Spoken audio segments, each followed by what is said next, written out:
L'édito politique, Maxence Lambrec, Jean-Luc Mélenchon et l'obsession des quartiers populaires. Avec cette question, comment les faire venir aux urnes ? Jean-Luc Mélenchon pense avoir trouvé la clé, le ressort identitaire, communautaire, la cause palestinienne comme déclencheur du vote. Jean-Luc Mélenchon, la stratégie du coup d'éclat, sur la forme et sur le fond. Accusé de jouer la carte du communautarisme.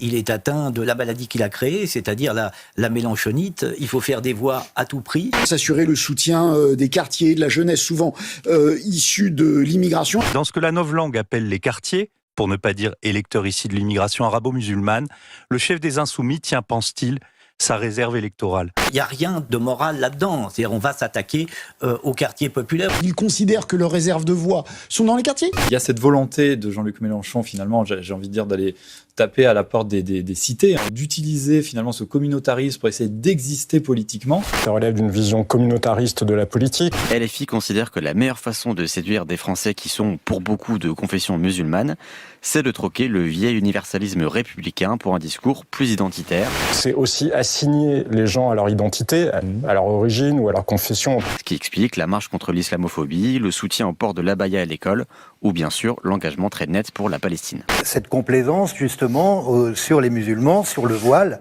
la manière dont ils retournent les choses en faveur des musulmans et a des tréfonds douteux. On l'accuse, François Bazin, de frayer avec le communautarisme pour avoir le vote des quartiers. Oui, ça me paraît être une dimension qui est forte.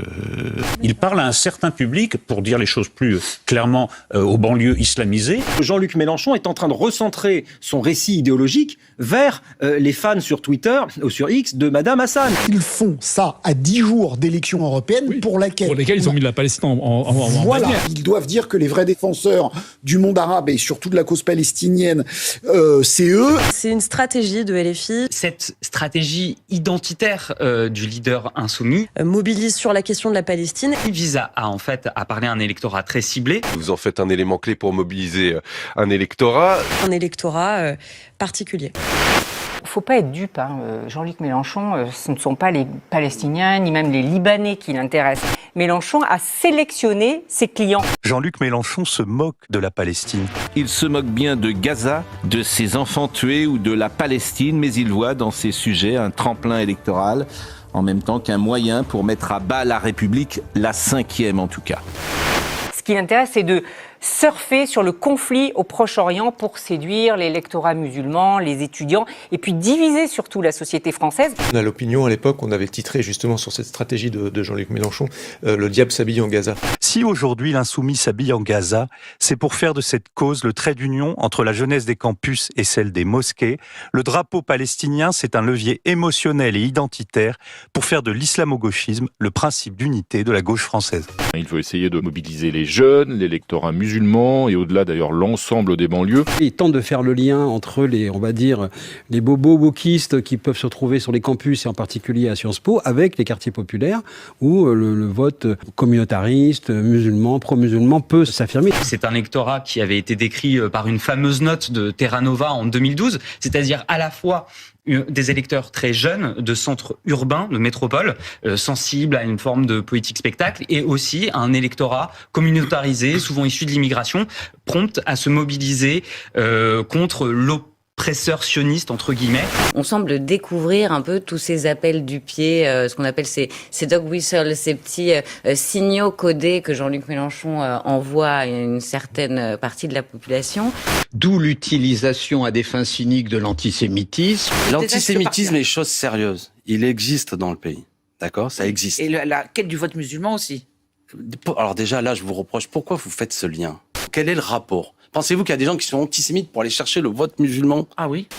Aujourd'hui, on a l'impression qu'il s'adresse à une communauté. Il s'adresse, pour des raisons électorales, aux jeunes de banlieue, aux personnes de confession musulmane, en supposant que toutes ces personnes-là, en fait, en les essentialisant, en supposant que ces personnes-là, forcément, seraient flattées et attirées par un discours ambigu avec l'antisémitisme à minima.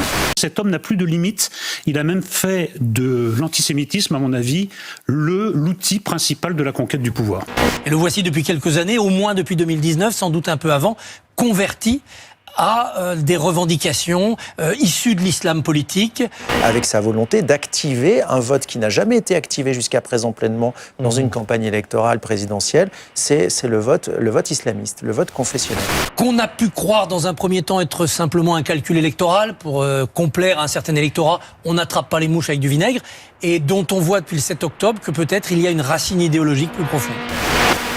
Vous avez utilisé le marteau-pilon pour travailler dans votre électorat clientéliste. Vous avez fait ce jeu-là. C'est quoi notre électorat clientéliste, vous avez été des apprentis sorciers. C'est quoi notre électorat clientéliste? L'électorat musulman dans les banlieues. Ça, c'est une clientèle, l'électorat musulman. Mais bien sûr, ça a été fait par vous. C'est raciste, en fait, ce que vous dites, monsieur. Voilà.